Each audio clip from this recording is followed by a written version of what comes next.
Lost on the High Seas, a serialized gay romance taking place aboard the ocean liner, the Majestic Star. Follow along as I bring everyone on an epic Southern Sea adventure with love, laughter, and possible destruction.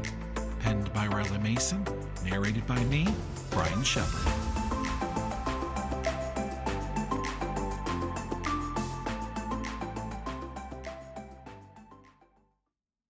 Episode 8. Contact.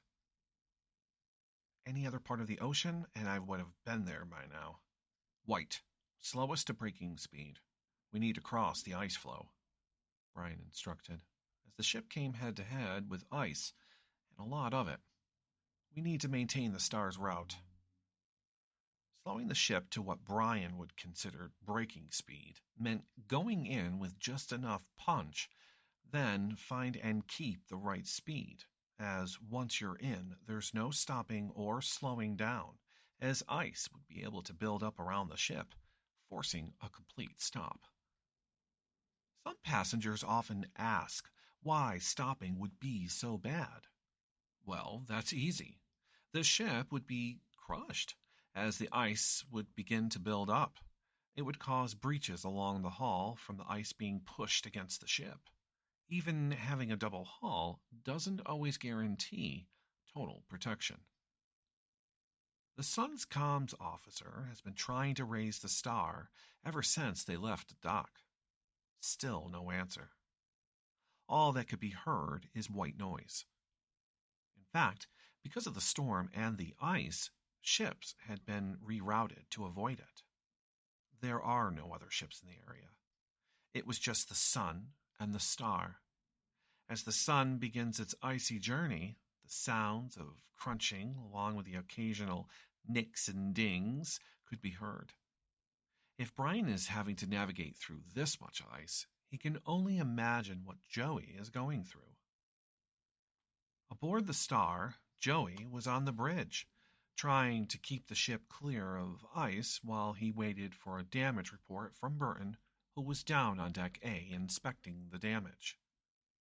Upon arriving on Deck A, crews were in and out of the mechanical room, which was located next to the electrical room where the fire was.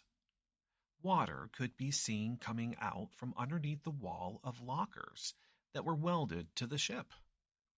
Getting to the leak was going to be tricky.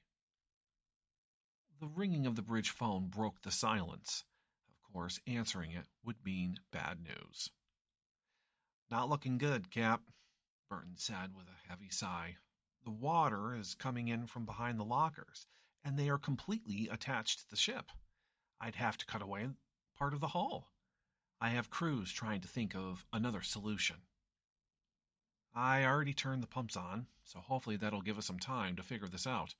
We need to find a way to stop the water." "Captain, I can hear something." McNeil, his comms officer, bursted out. "Keep me posted, Chief." "What is it, McNeil?" Joey asked, walking over to the comm station as he looked and waited for him to respond. "I repeat, this is the Majestic Star, over." McNeil repeated into the microphone and then pressed his hands on both sides of his headphones. Joey told McNeil that headphones were not needed, yet McNeil insisted as to him it was better to focus on the message and hear everything more clearly, rather than on speakerphone and be garbled and loud. "We read you, Star. This is the Sun. What is your position, over?" "Captain, it's the Sun. They are requesting our current position," McNeil said as he unplugged his headphones, making it easier for Joey to respond back. Given the position in which the Star was, and then compare to where the Sun was, it would take at least 4 hours to reach the Star.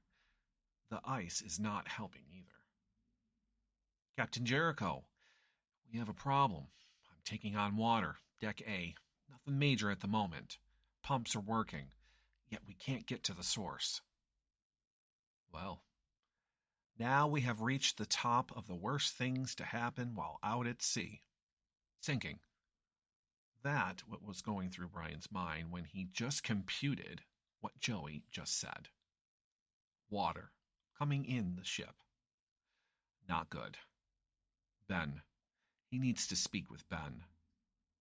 Joey, I'm trying to get to you. I suggest holding out for as long as you can. Because we are not that far behind you, we're able to pick up your radio signal. Let's hope that we don't lose the connection. Is there any chance I can speak with Ben? Of course, I'll send for him. Until then, comms can fill you in on our other situation. Joey was to inspect the damage himself. Maybe along the way he can find Ben. Moving throughout the ship, Joey noticed that passengers were starting to wake up and move about the ship. Most would be heading to the dining room for a nice breakfast buffet, or heading to the gym. Now would be a good time to assess the situation and devise a plan from there. Passengers finding out about a dead body is one thing. Possible ship sinking, total chaos. On the way down the stairwell, Joey could hear the ice as it bumped and scraped along the ship. So far, the path in front of the ship had been clear, but for how long, he thought, as he stepped onto Deck A. Walking down the corridor, he could see the water which was now coming out of the room, slowly. Burton already knew what Joey was thinking just by looking at his expression when he saw the water. Where are we with the pumps? Are they being effective at all, or is this going to be a losing battle, as we don't want to wait too long and have something happen? The pumps are keeping up. However, because of the hole is just below the water line, water will continue to enter the ship. I can't seal off the hole. If we don't find a way, the ship is going to start flooding. If both the two bottom decks flood, we lose the boiler and engine room. How long do you think we have? Joey asked, even though he did not want to. No captain wants to ask the question of how long they have until they absolutely have to leave the ship. Yet Joey was responsible for everyone's safety. For now, the pumps are working. I do not want to put a time on anything, not until we know more. Captain Jericho has made contact. They're about 4 hours behind us, just starting the ice flow.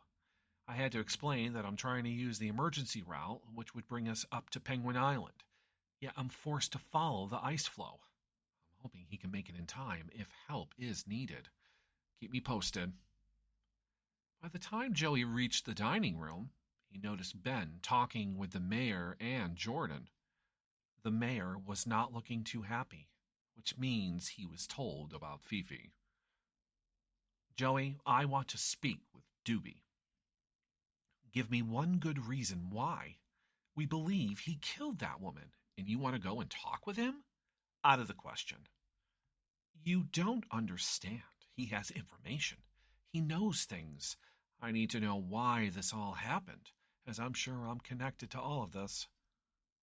Fine. I'll speak with security and let you know. Oh, and I'm sorry to hear about the wedding plans.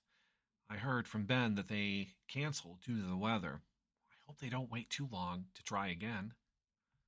Oh no, they're fine. I guess a cruise wedding is not what they really imagined. I believe they are going to wait and get married in town when we get back. It seems my arm was twisted to have the reception at my house. I'll let you get back, as I'm going to go talk with Dubie and get to the bottom of this, the mayor said as he patted Joey on the shoulder as he walked away with Jordan and his security team. Captain, I'm so relieved to hear Captain Jericho's voice. McNeil gave me an update when I got to the bridge while I was looking for you. Deck A is not looking good. I'm about to call a meeting after I get another report from Burton. I don't want to alarm anyone just yet. However, I would prepare for anything at this point. Changing the subject, I'm sure that Brian was equally pleased to hear from you. A blushing cruise director meant it was the right statement, and with the info Anita has been telling him, Captain Jericho really likes him.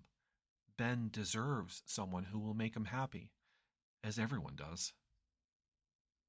As Brian was led to the brig, which was pretty much a cell within the security chief's office, there is enough room for 2 passengers.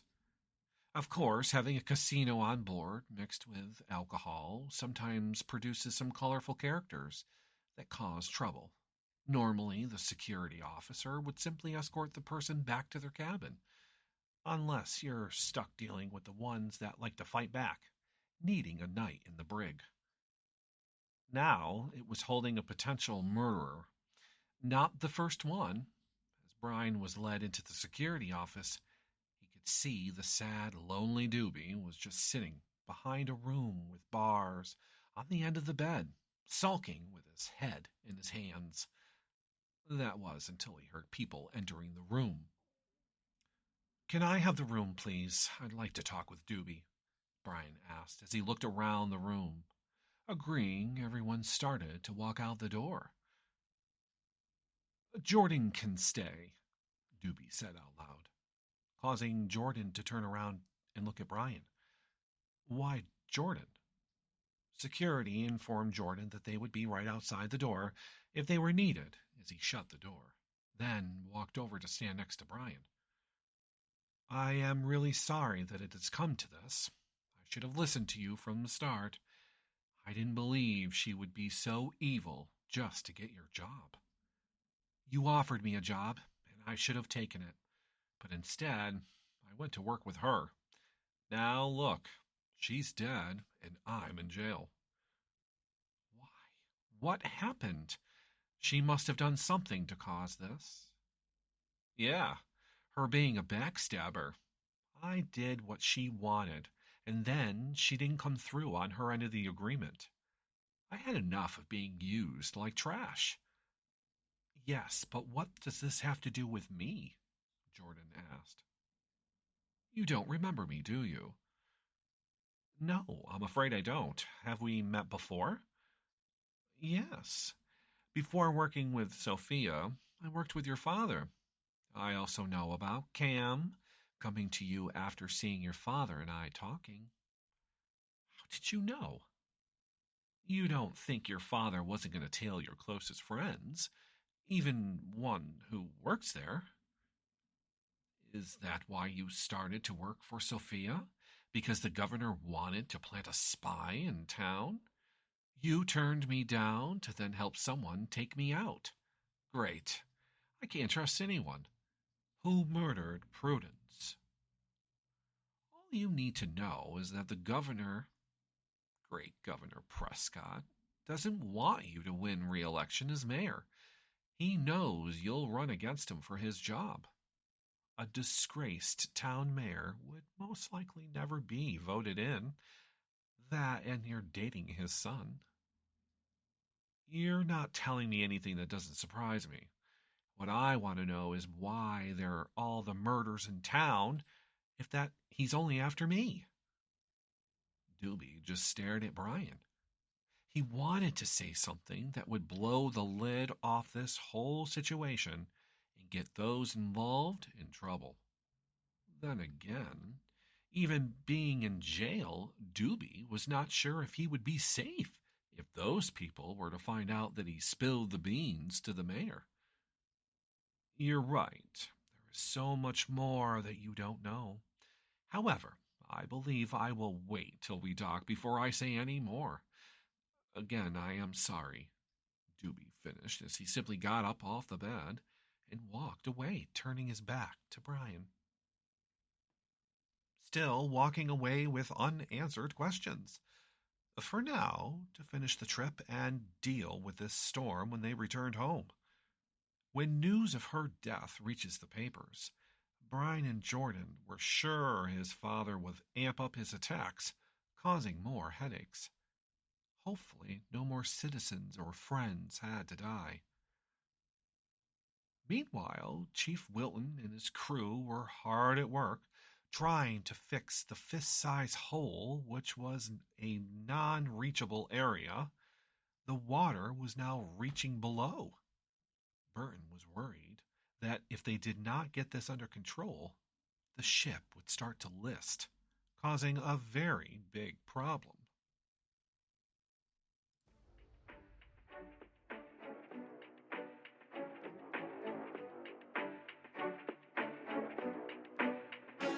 Hey everyone, Rylan here. Just a quick reminder that you can find more information about me and the stories I write by going to my Facebook at facebook.com/author.r.mason. From there, you can find updates, follow me on Instagram, talk to me, and more. Thank you for taking the time to listen and for the support. An R. Mason Media Production. Copyright 2022.